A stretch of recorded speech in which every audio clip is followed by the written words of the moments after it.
एक बार किसी राजा के पास दो व्यक्ति पहुँचे और उससे कहा, अन्नदाता, हम नौकरी की तलाश में आए हैं।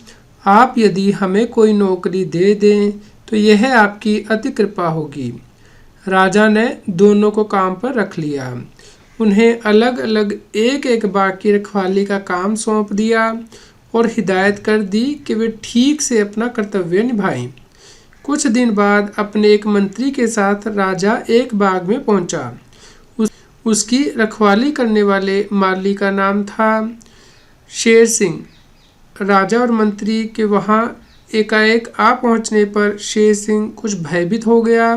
वह उनके लिए बाग से आम तोड़कर लाया और दोनों को खाने को दिए, लेकिन दोनों ने जल्दी ही उन्हें थूक दिया।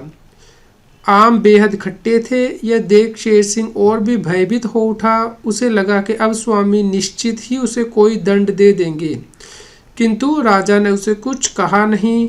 अपने मंत्रियों के साथ वह वहां से उठा और खामोशी से बाग से निकलकर राजमहल में पहुंच गया। शेर सिंह को तो मानो अभयदान मिल गया। वह पुनः अपने काम में लग गया। दूसरे दिन राजा उसी मंत्री के साथ दूसरे बाग में जा पहुंचा। उस बाग के रखवाले का नाम था जय सिंह। जय सिंह ने राजा और मंत्री का स्वागत किया और बाग से आम तोड़कर राजा और मंत्री को एक थाली में सजाकर पेश किए। दोनों ने आम खाए। आम वाकई बहुत मीठे थे। राजा ने मन ही मन उस माली की सराहना की और बिना कुछ बोले मंत्री सहित अपने राजमहल में लौट आया। दूसरे दिन राजा ने दोनों रखवालों को राजमहल में बुलवाया। पहले वह जय सिंह से मुखातिब हुआ। बोला, हम तुम्हारे काम से संतुष्ट हैं। तुम अपना कर्तव्य बड़े अच्छे ढंग से निभा रहे हो, इसलिए हम चाहते हैं कि आज से तुम्हें अपने बाग के रखरखाव की जिम्मेदारी भी सौंप दें। कल से तुम हमारे दोनों बागों की रखवाली किया करना। यह सुनकर जय सिंह के चेहरे पर चमक आ गई। वह खुश हो गया कि मालिक ने उस पर विश्वास करके उसे नई जिम्मेदारी का काम सौंपा है।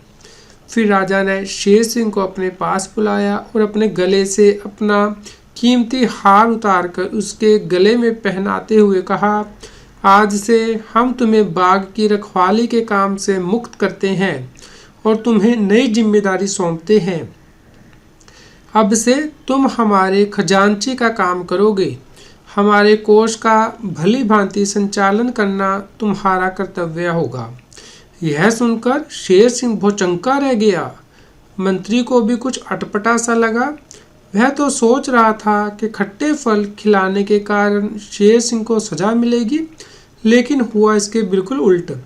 राजा ने तो अपने सारे खजाने का दायित्व ही सौंप दिया। कुछ दिनों के बाद उसने एक दिन साहस करके राजा से इस विषय में पूछ ही लिया।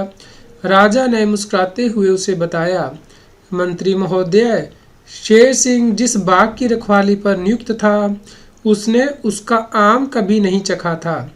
यदि उसने उसके आम चखे होते तो वह खट्टे आम हमें कभी पेश नहीं करता। इसके विपरीत जय सिंह ने अपने बाग के आमों को चखा था। वह जानता था कि बाग के किस वृक्ष का आम मीठा है और किसका खट्टा। इसलिए वह हमारे खाने के लिए मीठे मीठे आम चुनकर लाया था। मेरे विचार में दोनों में शेर सिंह ज़्यादा ईमानदार है, इसलिए मैंने उसे खजांची का काम सौंपा है। दोस्तों, यदि आपको ये कहानी पसंद आई हो तो कृपया लाइक करें और इस प्रकार की प्रेरणादायी कहानियाँ सुनने के लिए इस चैनल को सब्सक्राइब करें।